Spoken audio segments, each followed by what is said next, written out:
Okay, good morning sa ating lahat. Isang Bebes ng umaga muli para sa ating daily morning devotion.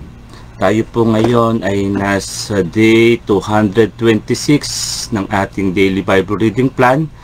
Matatagpuan po sa Proverbs 24 verses 1 to 12.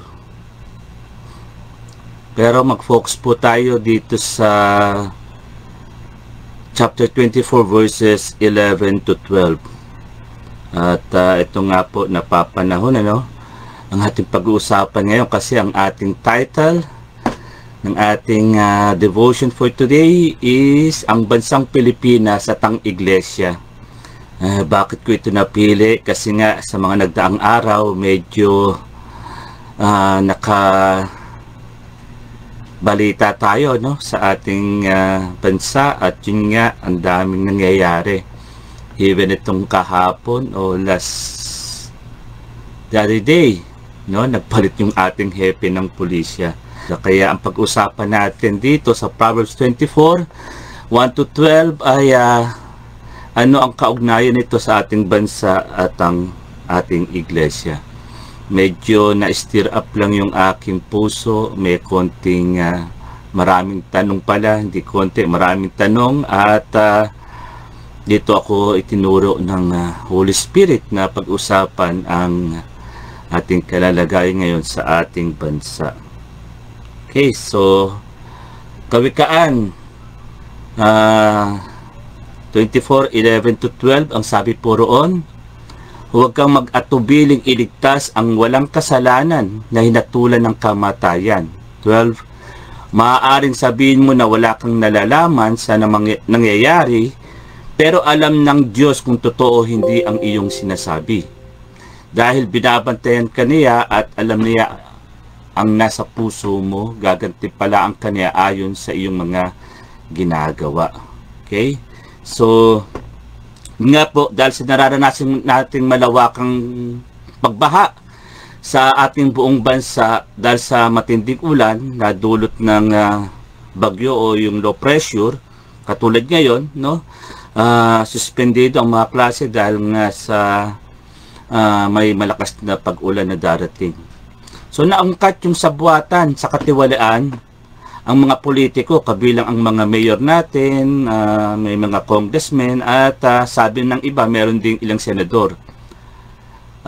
Kasabwat ang isang hanay ng sangay ng gobyerno na tinatawag natin DPWH, at specifically dito yung mga district at regional engineers, at kasama rin ang mga private contractors na nagpapatupad ng proyektong tinatawag na flood control.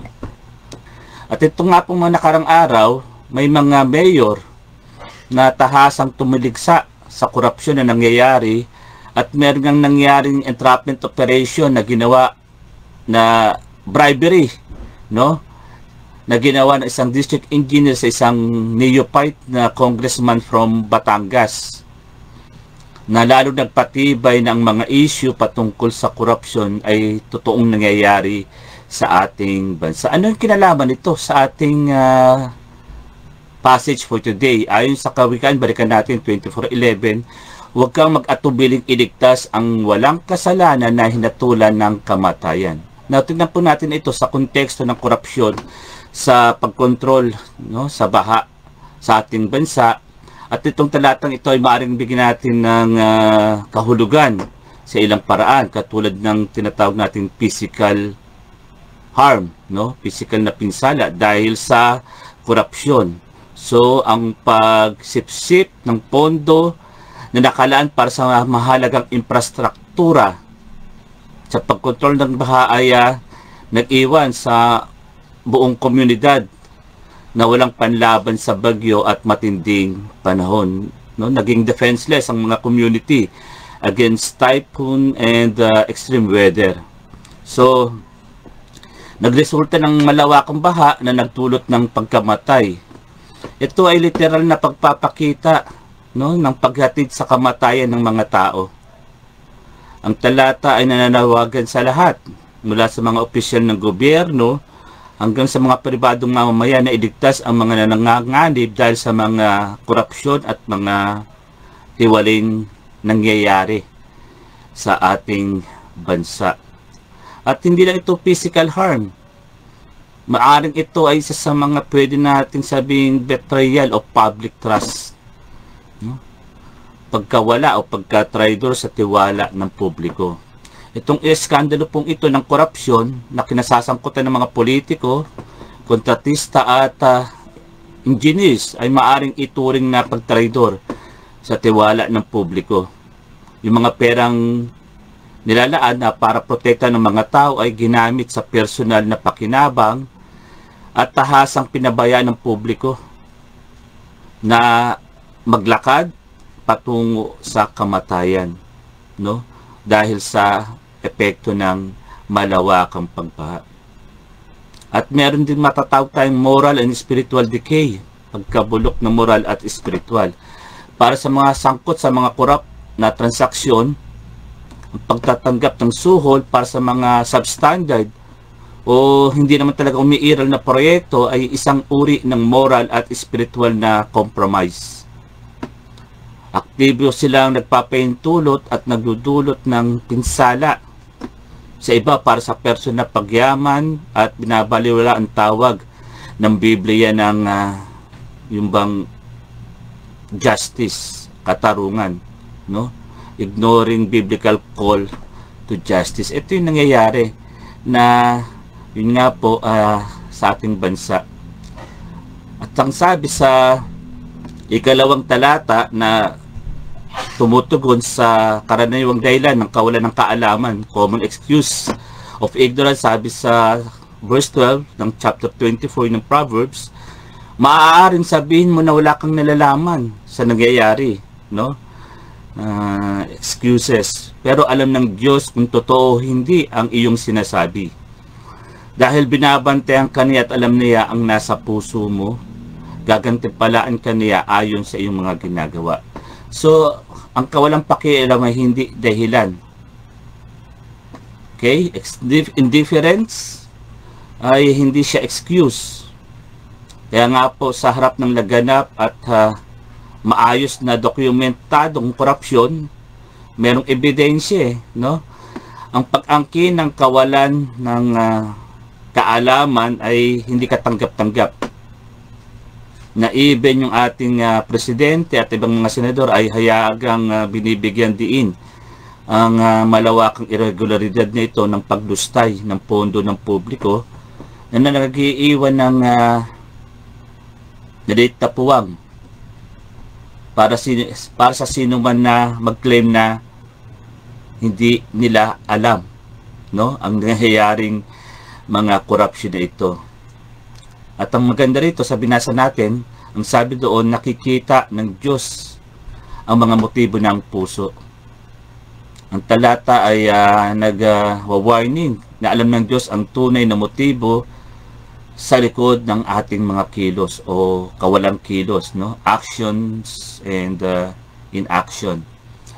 Nakikita niya ang mga kasakiman at pagkamakasarili na nagtulak sa mga politiko na tumanggap ng mga kickbacks, no? At sa mga kontratista na magtipid dahil nga substandard yung kanilang mga ginagawa, no? Sa industry parang cutting corners, especially doon sa safety ng karamihan. Nakikita rin ng ating Panginoon Diyos ang kawalan ng pakikialam ng mga responsable at pinipiling umiwas. Mas piniling manatiling walang kinalaman kaysa magsalita laban sa kawalan ng katarungan. So ito yung mga nakikita natin, no? Na nangyayari sa ating bansa. At ang pinakamatindi dito, walang accountability, no? O sabihin na nating divine accountability, banal na pananagutan. Kasi ang huling linya, no, doon sa ating verse 12 ay sabi ay gagantihan ng Diyos ang tao ayon sa kanyang gawa. Ito ay warning ng mga nakinabang sa katiwalaan ay haharap pagdating ng panahon sa banal na paghatol ng ating Diyos para sa mga pinsalang kanilang ginagawa. At nagbibigay din ito ng kaaliwan naman sa mga nagdurusa, sa mga naapektuhan ng kanilang mga korupsyon, no, nagdurusa sa baha, at tinitiyak sa mga nabiktima na darating ang tunay na katarungan kahit hindi nila makita ito sa kanilang lifetime, no? Darating ang katarungan. So, in applying this Proverbs 24:11-12 within the context of the church life in the Philippines, nagdedemand ito ng hindi lang pandoob na self-reflection, okay? Not only inward self-reflection but also outward na isang prophetic action, isang pagkilos against injustice na system na nangyayari sa ating bansa, katulad nga nitong flood control corruption. At ang simbahan ay may isang moral compass ng isang bansa ay merong responsibilidad both spiritually and physically, maari, no, na in-nurture, na alagaan, no, ang mga miyembro at ipaglaban ang katarungang panlipunan. Kasi sa totoo lang po, hindi tayo exempted dito sa corruption na ito eh. Marami tayong kapatiran ang apektuhan ng matinding pagbaha, no?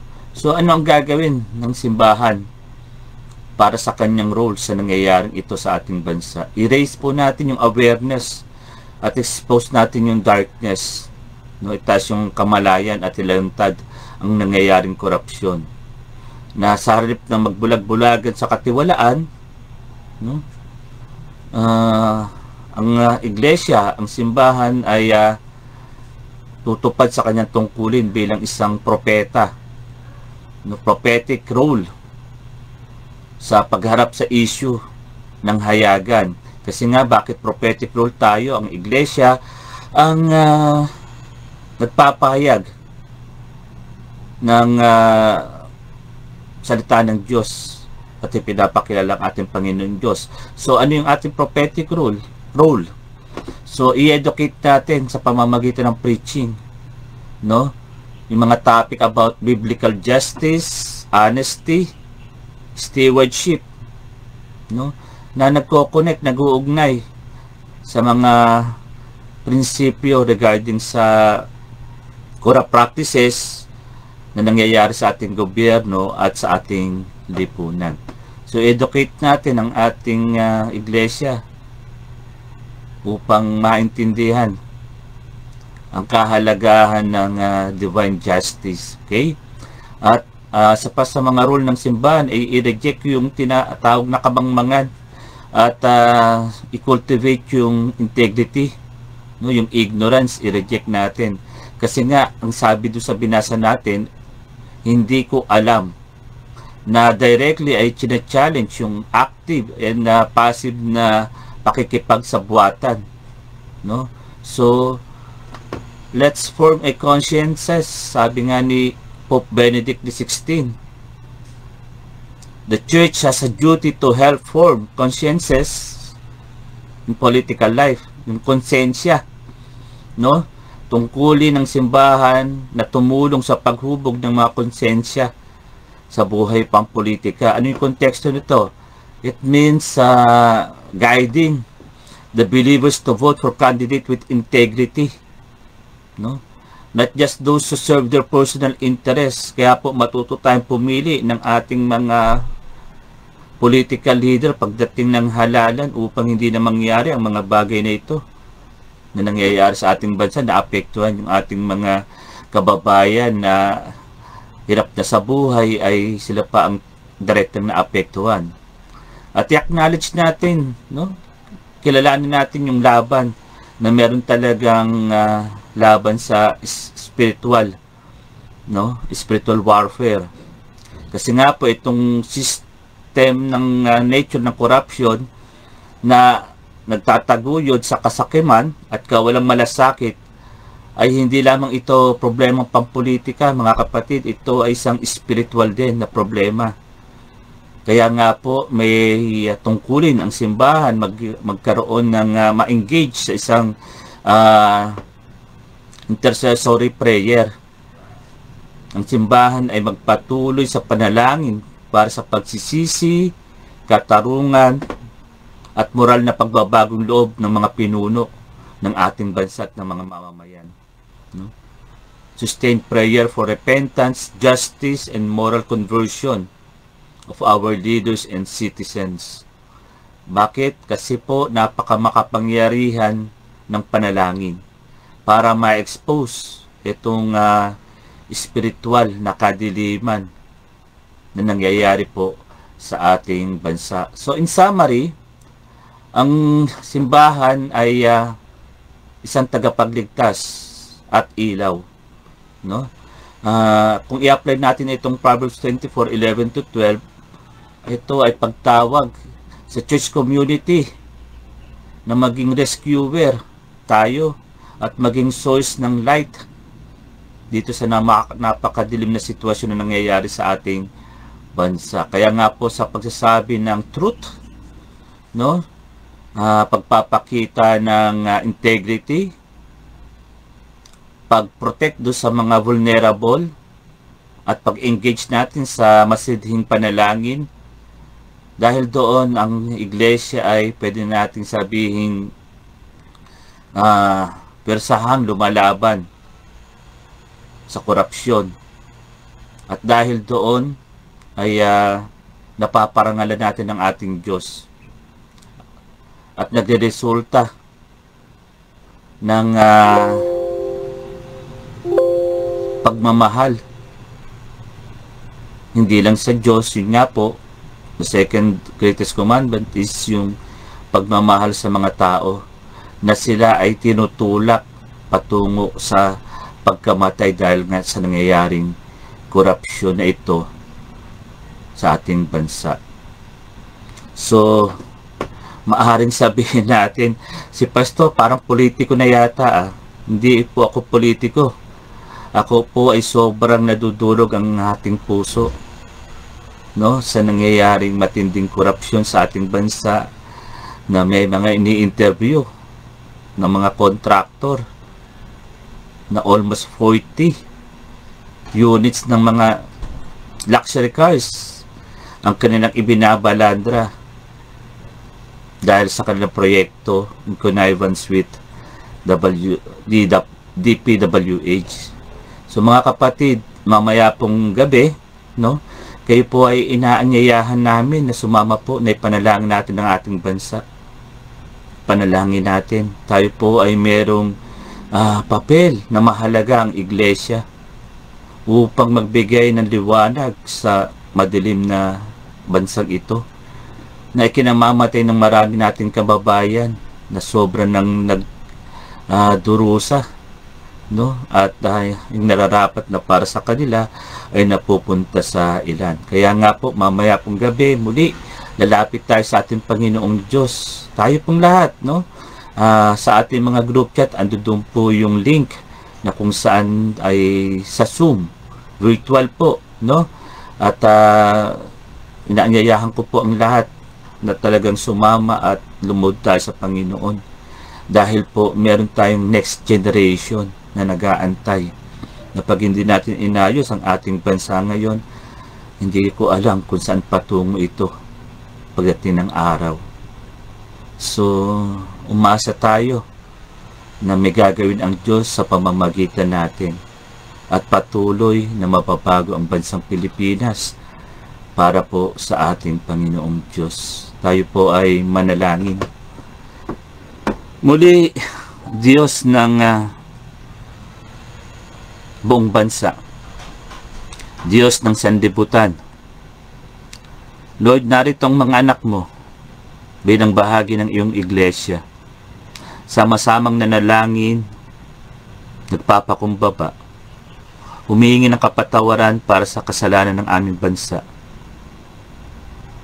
na patuloy, Panginoon, na tignan mo ang aming bansa, huwag mo kaming lalagpasan. Na makita mo ang mga anak mo ay nag-intercede sa pamamagitan ng mga fervent prayers, O Lord, for our nation, sa mga leaders namin, Panginoon, para sa mga kababayan namin na naapektuhan ng matinding pagbaha. Lord, gamitin mo ang iyong iglesia na matuto, na pumili ng mga leader sa mga darating na eleksyon na tunay na nagmamahal at may kilala sa iyo at nagmamahal sa pagsiservisyo para sa aming bansa. Lord, itinataas namin yung aming mga politiko na mayroong lakas na loob at tapang na ihayag, i-expose ang mga nangyayaring korupsyon sa kanilang lugar sa pamamagitan, Panginoon, ng pag-iingat mo sa kanila. Pagtataguyod mo ng proteksyon upang patuloy na ma-expose ang mga nangyayaring sabwatan na ito, na hindi nangyayari ang tamang proyekto dahil sa malaking bahagi ng budget ay napupunta sa mga korupsyon at bribery. Kaya dakilang Diyos, patuloy po kami umaasa na hindi mo hayaan ang aming bansa ay mapunta sa kawalan. Tulungan mo ang bawat isa sa amin, Panginoon, na magkaroon ng burden to lift our nation in a prayer. Dahil meron kaming mga susunod na henerasyon na maaaring maapektuhan ng ito, Panginoon. Walang kamalay-malay na dinadala sa kamatayan dahil sa mga korupsyon na nangyayari. Yeah, Lord, we trust in you, O God, that your perfect power, Panginoon, ay kikilos upang magkaroon ng mga realization ng aming mga political leaders, aming mga government officials, ang mga private contractors, O Lord, na gawin ang nararapat. Dahil ito ay hindi natatago sa iyong presensya. Lahat ng ito ay lantad at darating ang panahon, ang sabi mo nga, ay gagantipalaan, paparusahan sa aming mga ginawa. Muli, Panginoon, marami pong salamat at tunay, O Lord, na kami ay samahan mo, ingatan mo. May darating na malakas na pag-ulan na muli magdudulot ng pagbaha, ng malawakang pagbaha. Lord, ingatan mo ang bawat isa sa amin at iligtas kami, Panginoon, sa nakaambang malawakang pagbaha na ito. Marami pong salamat, aming Diyos. Pinupuri ka namin sa umagang ito at patuloy, Panginoon, magtitiwala sa pagkilos mo. We love you, Lord, and thank you for loving us first. Sa pangalan ni Jesus, ang lahat ng mga anak ng Diyos ay magsabi ng Amen, Amen, and Amen. So, yun nga po mga kapatid, mamaya pong gabi, no? Magsama-sama tayo. Itaas natin ang ating bansa kung nasaan man po tayo dahil ito ay virtual via Zoom. Kung kayo po ay merong internet connection, please join us. Please join us at may pag-asa ang bansang Pilipinas para sa mga susunod na henerasyon. Isang mapagpalang umaga po sa ating lahat.